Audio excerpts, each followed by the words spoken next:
Pourquoi Ferdinand Ngongo ne sera jamais le président du Cameroun?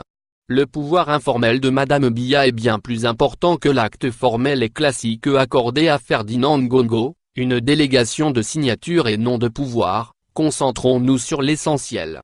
C'est une des signatures de Paul Biya, slalomé comme Messi, étourdissant par des pichenettes l'opinion et finir par atteindre ses objectifs comme Liverpool dans une remontada. Faire le virtuose du ballon comme Jean-Louis Mamaï sous les Viva, transformer les 7L1 en bida à rente, oublier de ses adversaires. La dernière est une affaire qui aurait pu être banale. Une histoire de délégation permanente de signature comme il en existe des centaines dans les archives de la présidence de la République et de l'État du Cameroun depuis 1957. Au Cameroun comme sous tous les cieux où la science administrative s'exerce au quotidien. Celui est un acte juridique par lequel une autorité, le délégant, délègue non pas ses pouvoirs, mais la faculté de signer des documents et actes énumérés strictement dans la délégation à une tierce personne, le délégataire.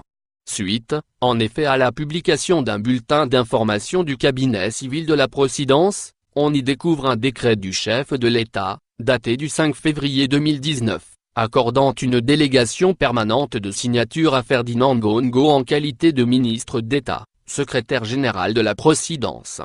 Ce décret, dont la forme s'impose à Paul Biya, eu égard aux conditions de publicité conférant le caractère exécutoire à l'acte, s'appuie sur des dispositions constitutionnelles.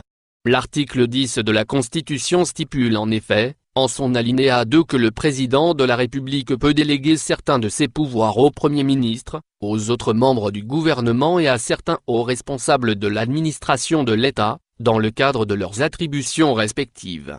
En cas d'empêchement temporaire, le président de la République charge le Premier ministre ou, en cas d'empêchement de celui-ci un autre membre du gouvernement, d'assurer certaines de ses fonctions, dans le cadre d'une délégation expresse. En réalité, l'acte est pris en renouvellement de celui du 11 décembre 2011 par lequel la même délégation permanente de signature avait été accordée à Ferdinand Ngongo, bombardé secrétaire général de la présidence de la République, 2 jours avant, cornaqué par Martin Belinga et Boutou. Comme pour Marafa Hamidou Yaya ou Titus Edioa hier, cela signifie par exemple que pour nommer des chefs de service au sein de commissions ou organes rattachés à la présidence ou prendre des mesures d'organisation des services de la présidence, le secrétaire général peut engager sa signature, sous le contrôle du délégant, le chef de l'État. Comme pour Amadou Ali, Laurent Esso, il y a quelques lustres, cela signifie aussi pour éviter l'avalanche de parapheurs sur la table du président, de discriminer un certain nombre de matières dont peut traiter l'assistant qu'est le secrétaire général de la présidence. Il en va autrement de la délégation de pouvoir, acte juridique par lequel une autorité, le délégant, le président donc, se dessaisit d'une fraction des pouvoirs qui lui sont conférés et les transfère à une autorité subordonnée, le délégataire, selon les hypothèses, le Premier ministre ou le secrétaire général. Le délégataire assume alors les obligations et les responsabilités liées aux pouvoirs qui lui ont été délégués. Aussi, en cas de manquement à une obligation pénalement sanctionnée, le délégataire sera responsable en lieu et place du délégant. C'est bien ce qu'explique Jean-Marie Atangana Mbara, autre ancien secrétaire, dans un ouvrage fort documenté, verbatim de son expérience à cette fonction, le secrétaire général de la présidence de la République, entre mythe, texte et réalité. Il y évoque, dans cette matière, au détail près, l'exercice par Paul Biya de pouvoir délégué par Amadou Ahidjo à chaque fois qu'il se rendait à l'étranger notamment pour des raisons médicales.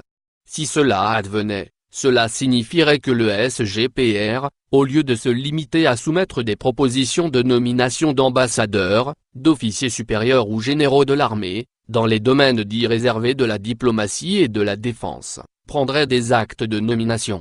Ce n'est pas encore le cas. Dans notre pays, il y a bien plus, à la présidence, des pôles informels de pouvoir, bien plus influents, comme celui de Chantal Biya qui n'ont pas besoin d'un décret. C'est cela le vrai sujet, celui sur lequel nous devons exercer un regard citoyen et une véritable mobilisation pour que le Cameroun nouveau se défasse de telles pratiques. Pour le cas Ngongo, que Paul Biya avait d'ailleurs démis avant l'intervention de Chantal Biya comme pour Louis-Paul Motaz, rival du SGPR, qui avait obtenu le poste. Ils vivent les derniers jours, qui peuvent prendre quelques années encore, d'un condamné.